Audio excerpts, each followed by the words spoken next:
Oui, on a vraiment mis en avant le fait qu'on est dans une période de transition, donc transition énergétique, mais aussi transition sur le territoire, sachant qu'on est en train de convertir les centrales, charbon, bagasse, qui sont converties en centrales bagasse pellet de bois, et nous avons également les centrales fuel qui ont été converties en biodiesel.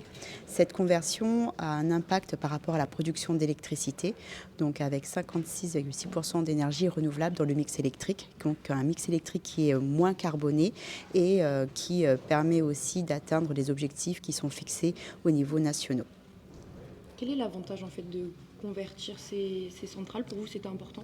Le fait de convertir les centrales, c'est vraiment de pouvoir atteindre, comme le disait notre président, c'est aussi par rapport aux émissions de gaz à effet de serre. Donc on aura moins d'émissions de gaz à effet de serre, une meilleure qualité de l'air par rapport à ces émissions.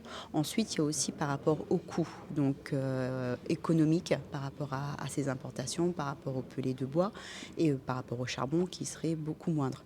Donc voilà, il y a tout un enjeu en fin de compte sur ce territoire, mais c'est aussi de pouvoir répondre aux objectifs au niveau national qui nous demande, et au niveau surtout national, d'avoir un mix électrique 100% énergie renouvelable. Donc c'est vers cela qu'on part pour pouvoir déjà répondre à cela et aussi avoir des émissions moindres sur le territoire et avoir une meilleure qualité de vie.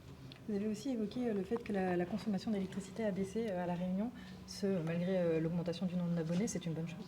Oui, c'est une bonne chose et j'ai envie de dire aussi, c'est de montrer que ça y est, le Réunionnais a aussi pris le pan sur tout ce qui est maîtrise de la demande en électricité.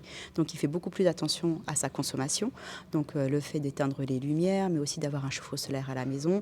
Et il y a aussi un autre facteur aussi, c'est la hausse tarifaire aussi qui a aussi contribué, on pense, mais là je dis bien on pense parce qu'il faudra qu'on regarde par rapport aux futures années, cette diminution de l'électricité. Mais vraiment cette notion de maîtrise de son énergie, le fait d'avoir des brasseurs d'air à la maison, d'avoir un chauffe-eau solaire, d'avoir des lampes basse consommation, ça aide à réduire l'électricité.